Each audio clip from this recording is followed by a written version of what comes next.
नमस्कार, मैं संदीप तिवारी। अगर आप एक अभ्यर्थी हैं तो आप मौकों की तलाश में रहते हैं। अगर आप एक खिलाड़ी हैं तो आपको लगता है कि कहीं आपको किसी स्तर पर खेलने का मौका मिले जिससे आप अपनी प्रतिभा का प्रदर्शन कर पाएं। प्रतियोगी परीक्षाओं की तैयारी करने वाले अभ्यर्थियों की सबसे बड़ी पीड़ा होती है कि उन्हें मौका ही नहीं मिलता, तो कैसे अपनी क्षमता को दिखाएं, कैसे अपनी योग्यता को दिखाएं, कैसे उस योग्यता को सफलता में कन्वर्ट करें, कैसे अपने माता पिता का, अपने परिवार के जो कष्ट हैं उसको दूर करें, कैसे अपने परिवार में, समाज में, गांव में अपना नाम रोशन करें, कैसे अपने आप को सिद्ध करें कि उनका जीवन किसी अच्छे कार्य के लिए हुआ है। वह मौके जब नहीं मिलते हैं तो यहीं से हताशा होती है, और वह मौके अगर मिल जाते हैं तो इससे बेहतर कुछ नहीं होता है। और सच में अगर किसी साल की शुरुआत ऐसी हो जहां पर मौकों से ही शुरुआत हो। साल 2025 बीता आपको जो है कुछ अच्छी सौगातें, कुछ अच्छी खुशियों के रूप में देकर गया। जो आपको जो है मतलब तमाम कष्ट थे, तमाम दुख थे, तमाम दिक्कतें थी। 2025 सच में अगर आप 10 में से 9 लोगों से बात करेंगे तो सब यही कहेंगे बहुत ही खराब रहा है।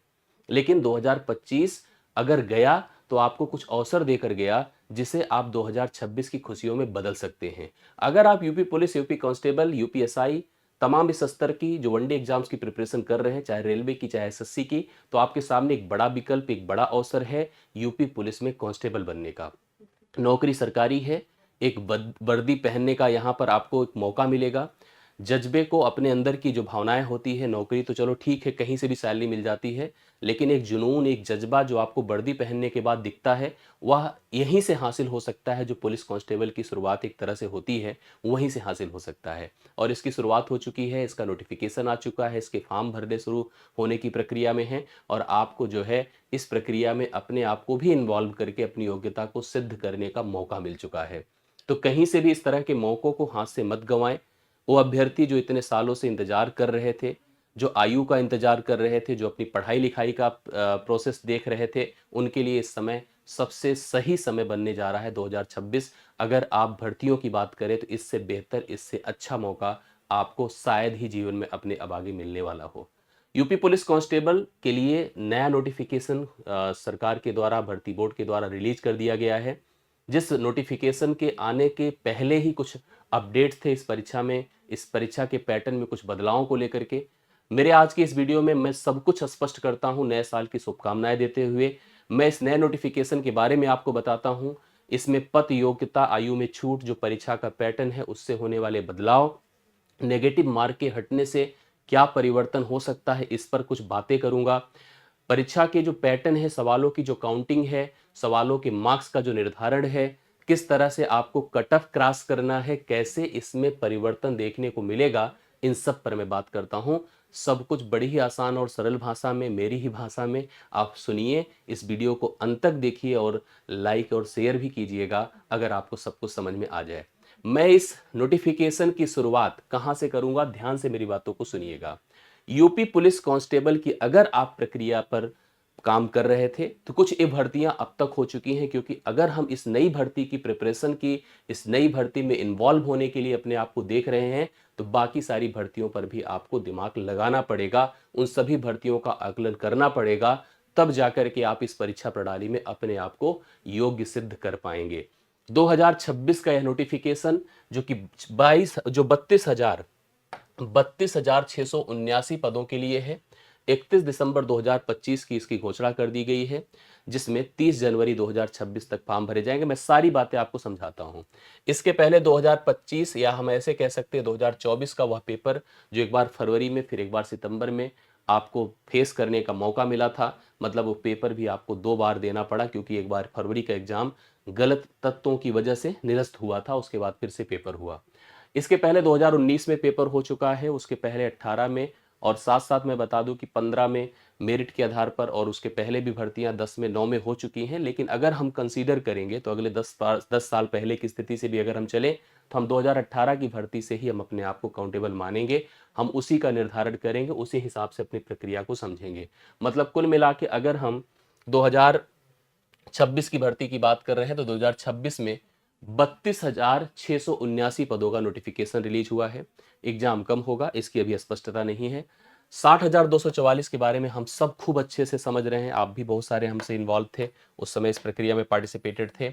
2 बार पेपर देना पड़ा क्योंकि आनन-फानन में भर्ती आई थी, बड़े मतलब जल्दबाजी में सारी चीज़ें, परीक्षा का मतलब इस भर्ती का नोटिफ़िकेशन आने से पहले ही एग्ज़ाम डेट अनाउंस हो गया कि फरवरी में पेपर हो जाएगा। उसके बाद फरवरी का चलिए हुआ भी 2-4 दिन के गैप के बाद, लेकिन वो परीक्षा प्रोसेस इतना गलत था, इतना खराब था कि उस परीक्षा को बाद में निरस्त कराना पड़ा और फिर से री एग्ज़ाम हुआ और उसमें आपने पार्टिसिपेट किया। बहुत सारे बच्चे जो हम लोगों से पढ़े थे, जो हमें हमारे साथ थे, आज वो ट्रेनिंग प्रक्रिया पूर्ण कर चुके हैं, बहुत बढ़िया स्थिति में हैं और मुझे लगता है कि अब आगे वो देश की सेवा के लिए पूरी तरह से रेडी हैं, समाज की सेवा के लिए रेडी हैं, अपने घर परिवार, अपने आप को सिद्ध करने की स्थिति में हैं। तो मुझे लगता है कि इससे बेहतर कुछ नहीं हो सकता। इसके पहले की भर्ती लगभग 49,000 पदों पर हुई थी, 50,000 के आसपास, जो जनवरी एग्ज़ाम में हुआ था, जनवरी में इसका पेपर हुआ था।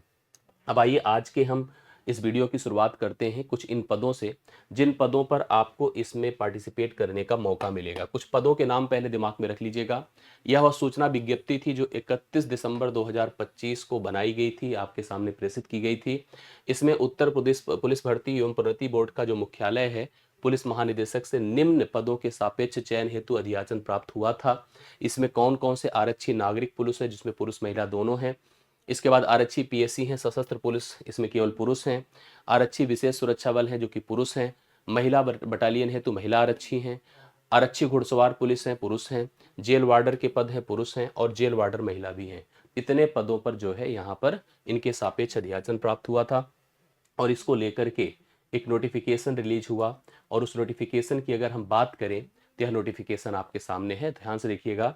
यह नोटिफिकेशन आपके सामने है और उस नोटिफिकेशन में ऑनलाइन आवेदन करने की तिथि मतलब शुरुआत 31/12/2025 से 30/1/2026 तक, अभी इसमें बढ़ने की स्थिति भी हो सकती है, मतलब पूरे 1 माह तक फॉर्म भरा जाएगा। शुल्क जमा करने की तिथि 31/2/2000 उसी तारीख से ही प्रारंभ है और 30/1/2026 तक है। शुल्क के समायोजन की स्थिति में कुछ भी अगर मतलब इधर उधर होता है हेरफेर, तो उसमें आप जो है उसी तारीख से ही कर सकते हैं और 2 तारीख तक, 2 फरवरी तक कर सकते हैं।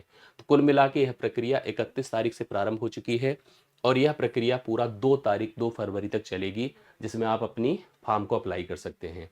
यहाँ पर एक बात को नोट कर लेना बहुत ज़रूरी है कि जो पद हैं 32,000 प्लस जो पद आपके लिए नोटिफिकेशन है, उसमें किसी भी समय रिक्तियों की जो संख्या है में परिवर्तन की जा सकती है। ये मतलब सेफ जोन करके चलता है भर्ती बोर्ड की, मतलब हो सकता है कुछ पदों में कम ज़्यादा की स्थिति हो सकता है पद बढ़ ही जाए या घट जाए।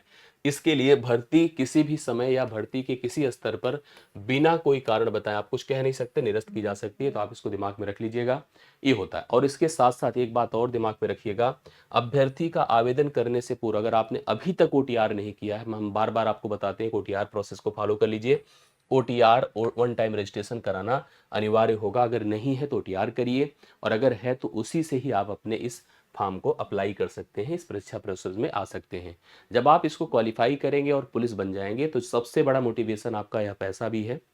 और इस पैसे की बात करें, वेतन जो मान है आपका पे बैंड जिसे कहेंगे, 52,100 से लेके 20,200, ग्रेड पे 2,000, नए वेतन ग्रेड पे आपका क्या रहेगा 2,000, नए वेतनमान में मैट्रिक्स रुपए 21,700 से लेके 69,100 रुपये लेवल 3 तक, जिनका श्रेणीवार विवरण निम्नवत है, उनको बताया जाएगा कहाँ पे किस स्तर पर आपको कितनी सैलरी मिल सकती है। तो मतलब ठीक ठाक सैलरी आपके सामने है और सबसे बड़ी बात आपके पास वर्दी पहनने का अवसर है। ठीक है, आप वर्दी पहनकर जब खड़े होंगे कहीं पर तो सबसे अलग दिखेंगे, करेक्ट है।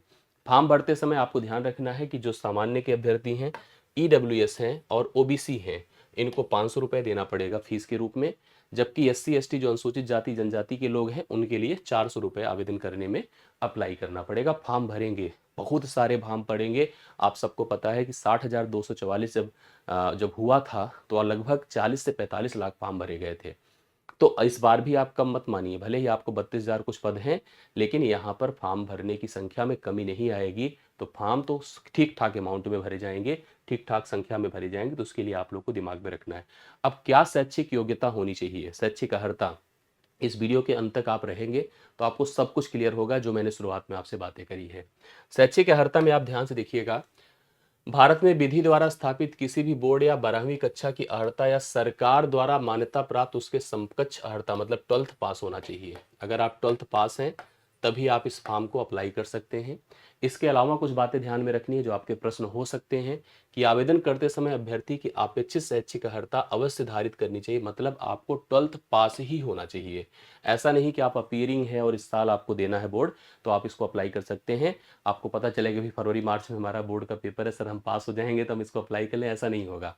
ये तब होता जब यह नोटिफिकेशन आता, कब, जुलाई अगस्त में, जब रिजल्ट आ जाता। जून में आता है रिजल्ट यूपी बोर्ड का ऑलमोस्ट, तो जून में जब रिजल्ट आ जाता तब आपको अगर ये नोटिफिकेशन मिलता तो जरूर आप अप्लाई कर सकते थे, अगर 12th वाले 18 मतलब एज उस एज क्राइटेरिया में आ रहा 18 के ऊपर है तो। ठीक है, इसमें साफ साफ लिखा है, देखिए पढ़िए, तथा उसकी अंक तालिका अथवा प्रमाण पत्र तत्समय उसके पास उपलब्ध होने चाहिए। मतलब आपका सर्टिफिकेट और मार्कशीट दोनों आपके पास होना चाहिए, तभी आप अप्लाई कर सकते हैं। अपेक्षित शैक्षिक अर्हता हेतु परीक्षा में सम्मिलित हुए, जिन्हें अपीयर्ड कहा जाता है, और सम्मिलित होने वाले अपीयरिंग पात्र नहीं है कि आप इस बार देंगे तो आपको अप्लाई करने का मौका मिले, ऐसा नहीं है। आवेदन पत्र में प्रदर्शित शैक्षिक अर्हता की यथार्थता, शुद्धता एवं समकक्षता को सिद्ध करने के लिए अभिलेखीय साक्ष्य प्राप्त करने का दायित्व अभ्यर्थी का होगा। आपको ही सिद्ध करना पड़ेगा कि हमारी यह certificate and each and everything हमारा नीट एंड क्लियर है, इसमें कोई डाउट नहीं है। इस संबंध में बोर्ड का निर्णय ही अंतिम होगा। इसके अलावा कुछ अधिमानीय अर्हता जिसे आप कह सकते हैं, जिसमें वरीयता मिलती है, कुछ सर्टिफिकेट से वरीयता मिलती है, कुछ एक्टिविटीज से वरीयता मिलती है, कुछ प्रमाण पत्रों से वरीयता मिलती है। आइए देखिए कहाँ कहाँ वरीयता मिल सकती है। अधिमानी अर्हता का कोई अंक नहीं होगा, इसमें साफ साफ कहा गया है कि अगर कोई एक्स्ट्रा सर्टिफिकेट हम मांगते तो हो सकता हम निर्धारित करते तो उसका कुछ उपयोग होता। जैसे आपने देखा है कि जो लेखपाल की भर्ती है, लेखपाल की भर्ती में एनसीसी का जो एक प्रमाण पत्र है जो बी कैडर का है, उससे कुछ अंकों का वेटेज मिलेगा। इसमें लेकिन कहा है कि अधिमानी अर्हता का कोई अंक नहीं होगा एक्स्ट्रा, बल्कि 2 या अधिक अभ्यर्थियों के बराबर अंक प्राप्त करने की दशा में कभी ऐसा हो जाए कि 2 अभ्यर्थी को बराबर बराबर नंबर मिला है तो अधिमानी अर्हता के अभ्यर्थियों को प्रशस्तर 3.4 के अधीन वरीयता प्रदान की जाएगी। करेक्ट है। जैसे क्या, आपके पास डीआईओएस का नाइलेट सोसाइटी से कंप्यूटर का ओ लेवल बहुत बड़ी, मतलब आजकल तो देख रहे हैं कंप्यूटर का कितना उपयोग है पुलिस में। ओ लेवल का सर्टिफिकेट आपके पास हो। प्रादेशिक सेना में न्यूनतम 2 वर्ष की, जो प्रादेशिक सेना है मैंने उसमें भी बताया था आपको, 2 वर्ष की अवधि तक सेवा की हो, या राष्ट्रीय कैडेट कोर का बी प्रमाण पत्र। यही जो आपके पास 2 अर्हताएं हैं। आगे भी नए जो अभ्यर्थी हैं जिनको आगे सोचना है, इनको जरूर, अगर आपके पास नहीं कुछ है तो कम से कम एनसीसी का बी प्रमाण पत्र है, इसका आपको फायदा मिलेगा। और प्रादेशिक सेना में न्यूनतम 2 वर्ष तक अगर आपने जाकर के ड्यूटी करी है तो उसका भी आपको फायदा मिलेगा। एक से अधिक अधिमानी अर्हता रखने वाले अभ्यर्थियों को केवल एक ही अधिमानी अर्हता का लाभ, अगर जैसे मान लीजिए आपके पास दोनों है तो आपको लाभ केवल एक का ही मिलेगा, दोनों का नहीं मिलेगा कि दोनों अप्लाई करके आप यूज कर सकते हैं। आयु को लेकर के सबसे बड़ी संशय और झंझट है। ठीक है, आयु का सबसे बड़ा इशू है। पिछली बार भी अगर याद होगा आप लोगों को, जो पिछली भर्ती थी उसमें 3 साल की बाद में एज रिलैक्सेशन देना पड़ा था गवर्नमेंट को। उसका कारण कोविड के बाद कोई भर्ती नहीं थी और कोविड के बाद का सिस्टम। एक बार छूट मिल चुकी है, हालांकि अगर नियमता देखा जाए तो एक बार फिर छूट मिलनी चाहिए, क्योंकि वो एज ग्रुप तो वैसे ही चल रहा है ना, मतलब छूट तो मिलनी चाहिए। लेकिन इसका क्या प्रक्रिया है, इस पर अब आगे देखिए भर्ती बोर्ड निर्णय लेगा। विज्ञापित पदों की निम्नावली या संशोधित के अनुसार भर्ती के लिए यह आवश्यक है कि पुरुष अभ्यर्थी ने दिनांक 1/7/2025, एक साल पिछले साल की बात करें, को 18 वर्ष की आयु प्राप्त कर ली हो। आप भी काउंट कर लो अपनी, सब लोग उम्र चेक कर लीजिए कि आपने 1/7/2025 मतलब 1 जुलाई 2025 को आपका 18 साल पूर्ण था कि नहीं था, आप चेक कर लीजिए। और 22 वर्ष की आयु प्राप्त ना की हो, 22 साल से ज्यादा ना हो। ध्यान से देखिए, 18 से 22 का एक एज क्राइटेरिया दिया गया है। अर्थात अभ्यर्थी का जन्म 2 जुलाई 2003 से पूर्व या 1 जुलाई 2007 के बाद का नहीं होना चाहिए। मतलब आप साफ साफ अगर आप क्या कहते हैं कि आप जनरल हैं, जनरल कैटेगरी से बिलोंग करते हैं, तो आप ध्यान रखना आपकी उम्र 2 जुलाई 2003 के अगर बाद है, 2 जुलाई 2003 के बाद है, तभी एप्लीकेबल है। ठीक है, ये लास्ट वाला नहीं देखना चाहिए, लास्ट वाला बताना भी नहीं चाहिए इनको कि कौन 1 साल का लड़का थोड़ी अप्लाई करेगा। ठीक है, मतलब 2 जुलाई 2003 के पहले की उम्र नहीं होनी चाहिए, पहले नहीं होना चाहिए, नहीं तो आप उसके एज क्राइटेरिया से बाहर है। महिला जो अभ्यर्थी है, पुरुष अभ्यर्थियों की बात थी, 1/7/2025 को 18 वर्ष की आयु प्राप्त कर ली हो तथा 25 वर्ष मतलब कि ना हो, 25, इनको 18 से 25 का मिल रहा है। ठीक है, अर्थात अभ्यर्थियों का जन्म 2 जुलाई 2000 मतलब 2 साल का इसी में गैप मार दीजिए, 2000 के पूर्व तथा 1 जुलाई 2007 के बाद का नहीं होना चाहिए। बाकी ओबीसी, एससी, एसटी, जो भी आपका आरक्षण के आधार पर एज में रिलैक्सेशन है वो आपको क्राइटेरिया के तहत मिलेगा, जो प्रोसेस के तहत मिलेगा। इसका पीडीएफ आप देखेंगे तो वो प्रोसेस आपको दिया गया है, ठीक है। ये बात हो गई आयु को। हम आयु में एज रिलैक्सेशन के लिए आपके साथ हैं, ठीक है। एज रिलैक्सेशन के लिए आपके साथ हैं, जहां पर जरूरत पड़ेगी हम एज रिलैक्सेशन के लिए अपने स्तर पर आवाज उठाएंगे। अधिक से अधिक अभ्यर्थियों को मौका मिले, मतलब इसमें कोई बुराई नहीं है, अधिक से अधिक मिले, क्योंकि छूट जाते हैं। नौकरी मिलना इस समय सोचिए कितने मतलब कितनी बड़ी जद्दोजहद है। हम उन सब के साथ हैं जो एज रिलैक्सेशन में आपके लिए काम कर रहे हैं, और हम भी आपके लिए एज रिलैक्सेशन में जब भी जहां जरूरत पड़ेगी आवाज उठाएंगे। करेक्ट है। चलिए आगे बढ़ते हैं। नेक्स्ट लिखित, अब परीक्षा की प्रोसेस की बात करते हैं। परीक्षा का पैटर्न इस बार बदल कर आया, आप सबको पता है। इसलिए बदल कर आया क्योंकि पहली चीज तो नेगेटिव मार्किंग हटा दी गई है। पहले क्या होता था कि पुलिस में नेगेटिव मार्किंग होती थी, कोई सेक्शनल कट ऑफ नहीं होता था, ठीक है। यहाँ चीजें बदली गई हैं। यहाँ पर नेगेटिव मार्किंग को टाटा बाय बाय कर दिया गया। यूपीएसआई की जैसे स्थिति आप यूपीएसआई में देखिए, यूपीएसआई में सबको पता है कि नेगेटिव मार्किंग नहीं है, और जो आपका नेगेटिव मार्किंग नहीं होने के बाद जो है बाकी सेक्शनल कट ऑफ है, अलग अलग आपको जो है 40% अचीव करना है, और फाइनली ओवरऑल 50% आपको अचीव करना है। सॉरी, अलग अलग 35 है शायद। तो इस तरह से आपको वहाँ देखना है। यहाँ पर देखिए प्रोसेस पर परीक्षा की बात करिए। ऐसे अभ्यर्थी जिनको आवेदन पत्र प्रथम दृष्टया सही पाए गए हैं, ऑफलाइन लिखित परीक्षा में सम्मिलित होने की अपेक्षा की जाएगी। लिखित परीक्षा में एमसीक्यू टाइप के प्रश्न पूछे जाएंगे, जिनमें प्रश्नों की संख्या 300 अंकों की होगी, मतलब 300 नंबर का पेपर होगा। मैं दिखाता, और समयावधि 2 घंटे की रहेगी। 300 अंकों का पेपर होगा और समयावधि रहेगी 2 घंटे की। मैं उन पहले प्रश्नों को, मतलब उनको टाइमिंग के हिसाब से मैं समझा देता हूं आपको। देखिए ध्यान से, ये है सिस्टम। यहाँ पर हमारे पास कुल मिला के 150 सवाल है, 150 क्वेश्चन है, और 300 नंबर हैं, अर्थात एक सवाल के लिए 2 नंबर है। एक सवाल के लिए 2 नंबर है, तो 150 गुणे 2 कर दे, 300 अंक टोटल है। हिंदी के, ठीक है, सामान्य ज्ञान के, हिंदी के, सामान्य संख्यात्मक एवं मानसिक योग्यता के, मानसिक अभिरुचि, बुद्धिलब्धि एवं तार्किक क्षमता के। आप ऐसे समझ लीजिए, जो पहले सब विषय होते थे वही विषय अब भी है। वही सामान्य ज्ञान है, वही सामान्य हिंदी है, वही गणित का जो मानसिक योग्यता के साथ कॉम्बिनेशन था, और वही मानसिक अभिरुचि और बुद्धिलब्धि एवं तार्किक क्षमता का पार्ट था। सब मिला के वही चीजें हैं। और कुल अभी कितने सवाल किस सेक्शन से हैं, ये सबसे बड़ी बात उसने नहीं क्लियर किया है। ऐसे में क्लियर रहता था, लेकिन आता नहीं था। जैसे 40-40 दे देता था यूपीएसआई में, कहाँ कभी 40 पूछा गया। वैसे पुलिस में भी था। तो यहाँ पर संख्या क्लियर नहीं है, तो संख्या कुछ भी हो सकती है। लेकिन अगर हम अपने विषय की बात करें मैथ में, तो हम 25 से अधिक सवालों को देख रहे हैं। 25 वैसे भी आपका पिछली बार भी था, तो 25 से अधिक सवालों को देख रहे हैं। इसको ध्यान दीजिएगा, ठीक है। आगे देखिएगा, इसमें कुछ चीजें समझ लीजिएगा। इसका जो प्रोसेस होगा, इसमें जो रिजल्ट आपका डिक्लेयर, मतलब यहाँ पर आपने विषय की बात यहाँ पर करी दी थी, मैंने समझा दिया था कि यहाँ पर पहला सामान्य ज्ञान है, सामान्य हिंदी है, संख्यात्मक मानसिक योग्यता है, सामान्य मानसिक अभिरुचि एवं बुद्धिलब्धि एवं तार्किक क्षमता है। करेक्ट है।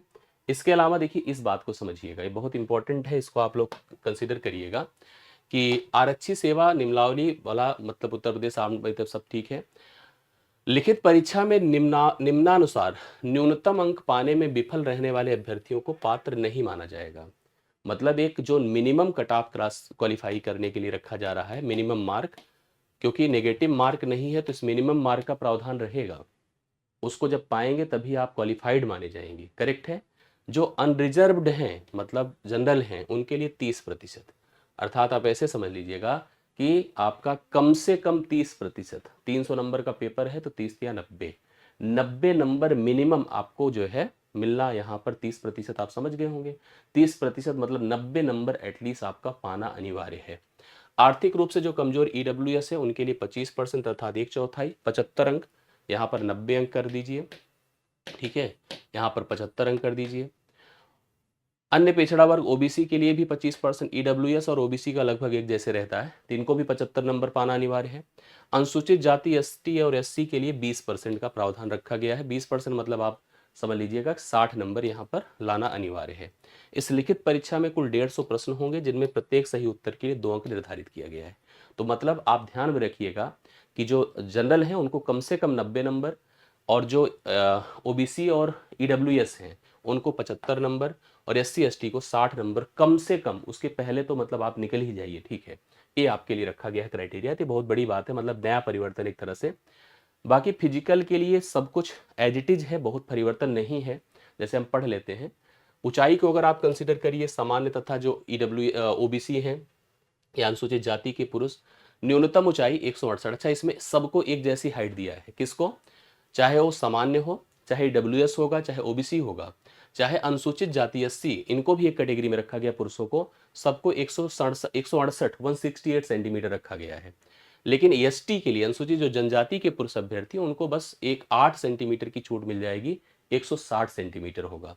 सीना के लिए देखिए रखा गया है कि जो सामान्य अन्य पिछड़ा वर्ग, इसमें सबको एक कैटेगरी में रख दिया। सोचिए, मतलब ये थोड़ा सा परिवर्तन ज़्यादा बड़ा है अगर देखा जाए तो, पहले ऐसा नहीं रहता था, लेकिन इधर किया गया है। सामान्य अन्य पिछड़ा वर्ग और अनुसूचित जातियों के लिए अब न्यूनतम सीने की जो माप होगी 79 होगा, और बिना फुलाए, और फुलाने पर 84 होनी चाहिए। जबकि जो जनजाति है उनके लिए 77, 2 का वेटेज मिल जाएगा, और यहाँ 82 होगा। 5 सेंटीमीटर सीने का फुलाव अनिवार्य है कम से कम, ठीक है, इससे कम नहीं।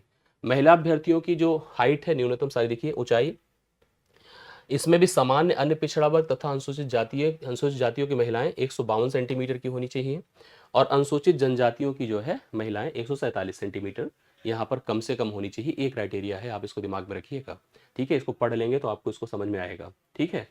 जो आपकी फिजिकल होगा इसके बाद थोड़ा इसको भी स्तरीय समझ लीजिएगा।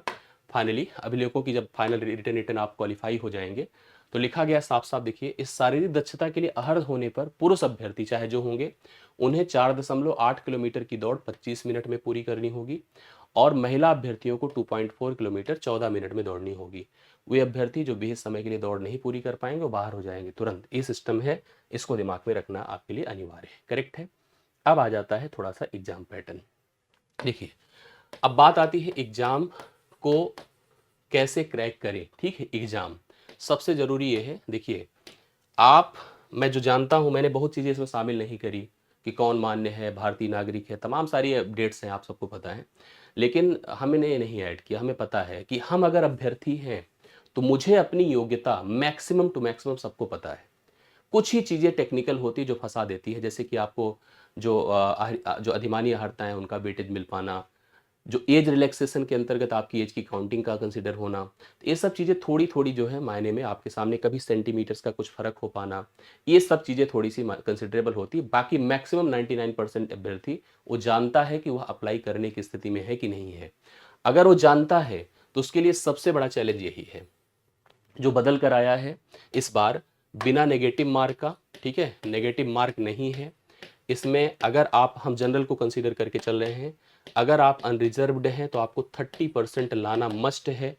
300 नंबर का पेपर है, 300 मार्क्स का, और इसमें आपको 30% अर्थात 90 नंबर, 90 अंक तो पाना अनिवार्य है, ठीक है, अगर आप अनरिजर्व्ड हैं। हम इसी को टारगेट करके चलते हैं, बाकी सब लोग इसी को टारगेट करके चले, क्योंकि सब जनरल होते हैं। आप एससी ओबीसी एसटी की लड़ाई मत करो, आप सब जनरल हो, आप सब जनरल की सीट में फाइट कर सकते हो, तो इसलिए आप 90 को टारगेट करके चलो। 90 से कम तो बिल्कुल मत सोचो, चाहे जिस कैटेगरी में आप आते हो। महिलाएं भी, जो लड़कियां हैं, उनके लिए भी हम कह रहे हैं कि वो भी सब इसी को कंसीडर करके चले, ठीक है। आइए देखिए, अब मैं आपको बताता हूं, सिस्टम समझिए जो बता रहा हूं। एग्जाम क्योंकि इसके पहले आपने 19 में दिया, ठीक है, 19 में दिया। इसके बाद जब 19 का पेपर हो गया तो आई बात किसकी पता है, 19 के बाद आ गया आपका 2024 वाला। 2024 में भी आपको 2 बार पेपर देना पड़ा, अब 2026 में चल रहे हैं। अगर हम गैप की बात करें, देखिए, तो यहां से 5 साल का गैप था, और यहां से बस 1 साल का गैप है, ठीक है। एक साल का गैप है, पिछले साल की बात है, अभी 2025 में नोटिफिकेशन आ गया है। अब जो परिवर्तन होते हैं ना, जब समय बीतता है, जैसे इसके पहले 2021 में एसआई हुआ था, ठीक है। इसके पहले जो एसआई 17 का हुआ था, सबको पता है, और 17 के एसआई से 21 के एसआई में बहुत बड़ा परिवर्तन हुआ था। जो देने वाले हैं, जो जानते हैं सब चीज़ों को, बहुत बड़ा परिवर्तन हुआ था। क्यों हुआ था? क्योंकि इस बार अभी तक सवाल थ्योरेटिकल आते थे, खूब लंबे लंबे चौड़े चौड़े सवाल होते थे, न्यूमेरिकल उतना टफ नहीं होता था। यहाँ सवाल छोटे हो गए, इन शब्दों में छोटे हो गए, बट कैलकुलेटिव और कॉम्प्लिकेटेड ज़्यादा हो गए, जो बहुत परेशान किए लोगों को, ठीक है। 19 से जब 24 में इधर आए हम लोग, तो यहाँ से पहले एक पेपर हुआ था फरवरी में, इसका नो चेंज, कोई परिवर्तन नहीं था। एक ही परिवर्तन था, अगर हम मैथ पढ़ाते हैं तो जानते हैं, डीआई दे दिया, एक फिगर पर 5 सवाल, एक फिगर पर 5 सवाल, ऐसा दे दिया। कोई परिवर्तन खास नहीं हुआ था, जैसा पेपर 19 का हुआ था वैसे ही आमतौर पर उसी पैटर्न का पेपर आपको फरवरी में दे। अच्छा, उसका कारण था क्योंकि बहुत ही कम समय था प्रिपरेशन का, बहुत कम समय था इनके पास सारी चीज़ों को बताने का, इसलिए समय मतलब उतना ज़्यादा नहीं था, तो इसलिए पेपर वैसा था। लेकिन पेपर निरस्त हो गया, फिर से इसको सितंबर में देना पड़ा। ठीक, फिर से देना पड़ा। जब फिर पेपर इसका हुआ तो फिर पेपर आया अपने स्तर पे, और पेपर का जो प्रारूप आया वो वर्तमान के एग्जाम को कंसीडर करते हुए आया, जो प्रेजेंट में एग्जाम हो रहा था उसको ध्यान में रखते हुए पेपर अब बनाया गया। रेलवे का उठा के रख लिया, एसएससी के सवाल रख लिया, जीडी का सवाल रख लिया, दिल्ली पुलिस का सवाल रख लिया, जो आपके स्तर की सभी परीक्षाएं उनको उसने पूरा टारगेट किया। तो इसलिए इस पेपर में आपको वो स्तर देखने को मिला जो वर्तमान की डिमांड है। अब क्योंकि हम 24 से सीधा मतलब 24, अब एक ही साल मानिए इसको, 1 से 1.5 साल, बस ज्यादा मत मानिए। ये आपका इसको पूछा जाए तो कंटिन्यूअस है, सही है, ये सही तरीका है पेपर होने का। फिर हो 27 में फिर होना चाहिए, 28 ऐसे प्रोसेस में समझ में आता है। भले ही पद कम हो, 5,000 आए, 5500 आए, 8,000 आए, 10,000 आए, बट हर साल आए, यही सिस्टम हो तो ना तो किसी को कंफ्यूजन होगी एज में, ना तो किसी को कंफ्यूजन होगी एग्जाम पैटर्न में, सब कुछ क्लियर नीट एंड क्लीन रहेगा, सब कुछ स्तरीय रहेगा। अब यहां पर परिवर्तन जैसे बहुत ज्यादा नहीं होना चाहिए, ठीक है, सवालों में, स्तर में, लॉजिक में, टेक्निक्स में नहीं होना चाहिए, बट क्योंकि इसने एक मिनिमम कट ऑफ निश्चित किया है, तो हो सकता नहीं, बहुत कुछ संभावना ऐसी बनती है जहां पर वह स्तर का परिवर्तन करे, स्तर में चेंज करे। ठीक है, बिल्कुल कर सकता है। ऐसा नहीं कि जो सितंबर का पेपर था उतना आसान नहीं था, उसमें टेक्निकल था, कैलकुलेटिव था। हाँ, इनकी तरफ से गलतियां बहुत थी, किसी किसी पेपर में हो सकता आप भी प्रतिभागी रहे हो, तो इतना ज़्यादा मतलब कैलकुले डेटा में कमी दी थी, डेटा में कन्फ्यूजन दिया था कि बहुत सारे अभ्यर्थी परेशान थे। डीआई था, मैथ्स में अगर देखा जाए तो कहीं ना कहीं दिक्कतें थी। लेकिन हम ये समझ रहे हैं कि 26 का पेपर बहुत कुछ डिपेंड करेगा इसके सितंबर वाले पेपर से, बहुत कुछ डिपेंड करेगा अभी वर्तमान के रेलवे के पेपर से, बहुत कुछ डिपेंड करेगा आरपीएफ के पेपर से, दिल्ली पुलिस के पेपर से, जितनी भी परीक्षाएं इस समय हुई उनके पेपर से बहुत रिलेट करेगा। इसलिए अगर इसको अच्छे से करना है तो मैं एक वीडियो आपको अभी दूंगा, ठीक है, वीडियो दूंगा एग्जाम की तैयारी का। उस एग्जाम की तैयारी में मैं आपको स्पष्ट करूंगा कि हमें तैयारी कैसे करनी चाहिए, हमें कैसे सवालों को करना चाहिए, हमें पीवाईक्यूज को कितना कवर करना है, मॉडल पेपर कितने करने हैं, बेसिक से कितना पढ़ना है, मतलब ईच एंड एवरी जो रिक्वायरमेंट्स है उस पर हमें काम करना होगा। इसके लिए आप हमारे साथ जुड़े रहें, आप हमारे चैनल को, टेलीग्राम ग्रुप को फॉलो कर लीजिए, हम आपको अपडेट्स कर देंगे, हम आपको सारी सूचनाएं दे देंगे, और साथ साथ इस चैनल पर भी आप लोग सक्रिय रहें। आप अगर नहीं जुड़े हैं तो जुड़ जाएं। अगर आप मुझे नहीं जानते हैं तो आप हमारा पिछला जो है प्रीवियस का, जो अभी इससे पहले मैंने री एग्ज़ाम के लिए मेहनत करी थी आप लोगों को, तो आप देख सकते हैं, वीडियोस आपको दिख जाएंगे। तो आपको उसमें संदेश जो कमेंट होते हैं, बच्चे हम कोई फेक तो करवाएंगे नहीं, बच्चों ने जो फीडबैक प्राप्त किया उससे आधार पे उन्होंने मैसेज किया होगा। तो आप हमारे साथ जुड़ेंगे तो आपको बेनिफिट मिलेगा, इसका मैं आपको वादा करता हूँ। चलिए, शुभकामनाएं और आपके लिए प्रयास, यही मेरा जो है और कुछ नहीं मेरे पास। ठीक है, ना कोई धन, ना दौलत, ना कुछ ना कुछ, केवल और केवल आपके लिए एफर्ट कर सकता हूँ, आपको आशीर्वाद दे सकता हूँ, आपके लिए मेहनत कर सकता हूँ, और वो करूँगा। ठीक है, तो आप सभी लोग अपनी पूरी क्षमता के साथ जुड़ जाएं भाई। 26 का अंत हो तो आप कहीं ट्रेनिंग सेंटर में ट्रेनिंग वेनिंग करते रहें, यही सोच करके आप लोग आज से जुड़िए। हम आपको पूरी योजना देंगे, कैसे तैयारी करनी है, क्या करना है, कैसे मैं दिन प्रतिदिन आपको कराऊंगा, पूरी स्ट्रैटेजी दूंगा। ठीक है, अभी के लिए मेरी तरफ से इतना ही। बहुत बहुत धन्यवाद, ढेर सारा प्यार, मिलता हूँ आपसे। Thank you so much.